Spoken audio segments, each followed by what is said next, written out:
Hey, this is Ryan from Web Eminence. In this video, I'm answering the question, what are the typical pages on a small business website?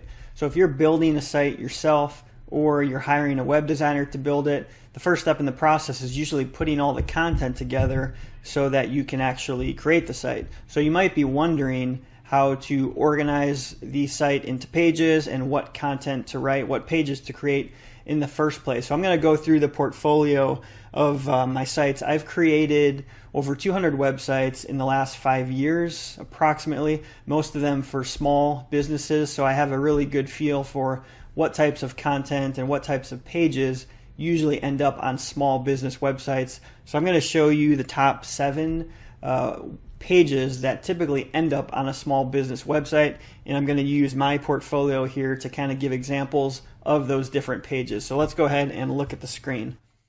So the first page we're going to look at is the home page. It's the most important page of your site. I could probably do a couple videos just on the home page, but I just want to go over some basics in creating the home page.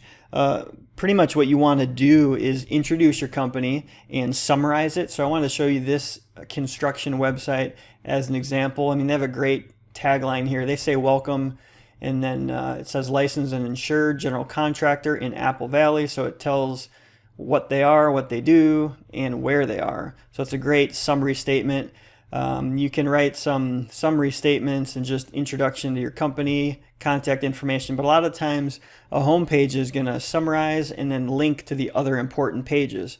So obviously you have your main navigation at the top that links to other pages, but they also have links to their services pages, a contact us page. So it's really a summary and linking to the important pages. So every site's going to have a home page in some form, and they can look different, but this is kind of the basic ideas of a home page. So if you're creating it yourself or a designer's creating it for you, these are some of the basic things that are going to be on it. And I would encourage you not to try to put everything on the home page. A lot of people try to do that, but just put the most important things, make sure people understand who you are, what you do, and then link to the other important pages.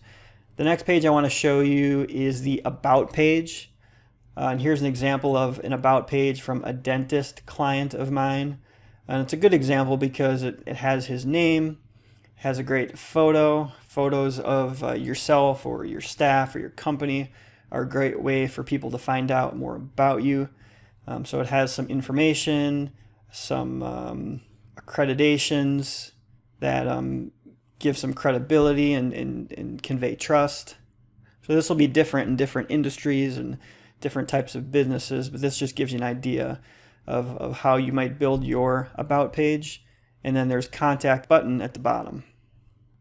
So those two pages are probably the most popular, the most widely used, home and About, and they might be the two most visited pages because people land on your home page, and the About page is, in my experience, one of the most visited and clicked on because people just want to get some basic information about the company that they're investigating.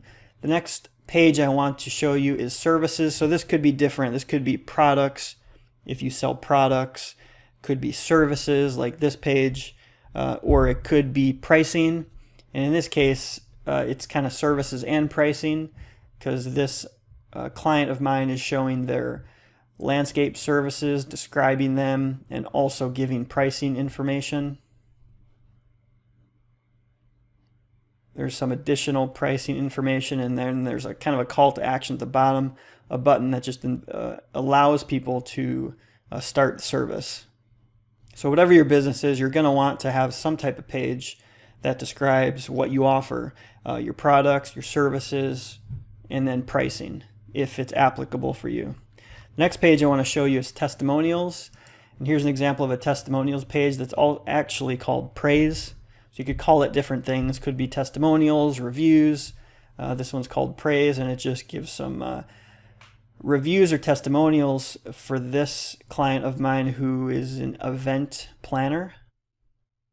So if you're a new company, you might not have these yet, but this is something you could create over time as you accumulate testimonials and reviews. You can add these to your site just to give more trust and credibility to your business and kind of reassure people that you've done good work in the past and people are sharing their experience about working with you.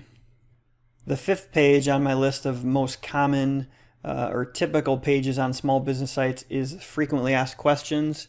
I personally love the frequently asked questions page because it just takes away a lot of work in you as a business owner answering questions. So you can build this over time as you start to learn what the most frequently asked questions are. Here's an example of a site that just has 7 frequently asked questions. These may grow over time, but pretty simple usually. They're just question and answer. So a lot of times it's just text. This one has kind of toggle boxes just to kind of organize them. And you could click on one and it'll open the answer to the question. The 6th page I want to share with you is gallery. So this could be a picture gallery or a portfolio in this case. So this is a model website. So she's obviously displaying her own portfolio of photos. So a lot of times it's just a gallery that people can click through, and there's different ways to do this on websites. This is kind of a popular way where you show thumbnails and then it opens in kind of like a slideshow or a light box, and then you can just kind of scroll through. The construction site I showed you earlier also had a project gallery, so that's another example of an industry that often wants to display photos.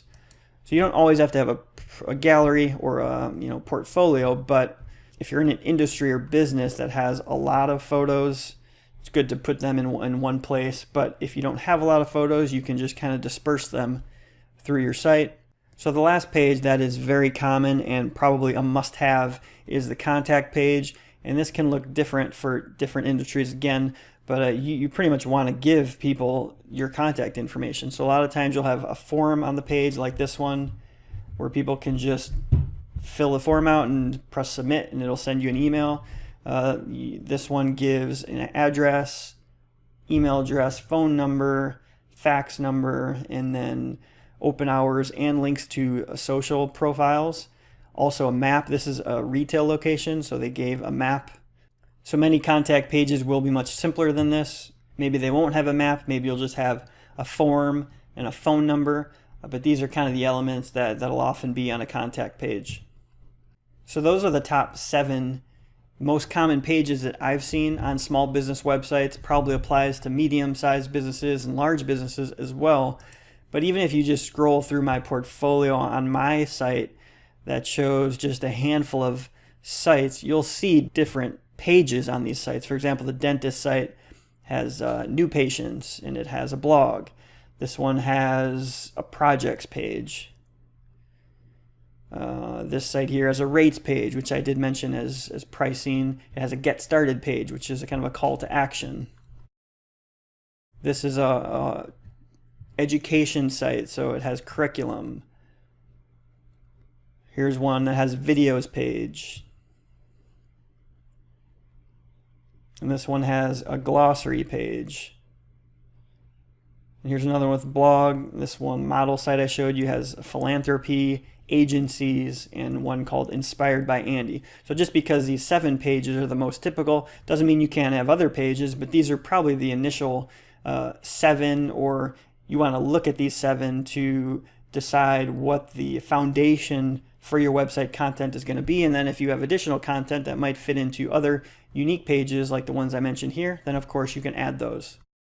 So I hope that helps you out in understanding what I feel are some of the most typical pages on a small business website. And hopefully that helps you kind of sit down and start organizing and writing your website content.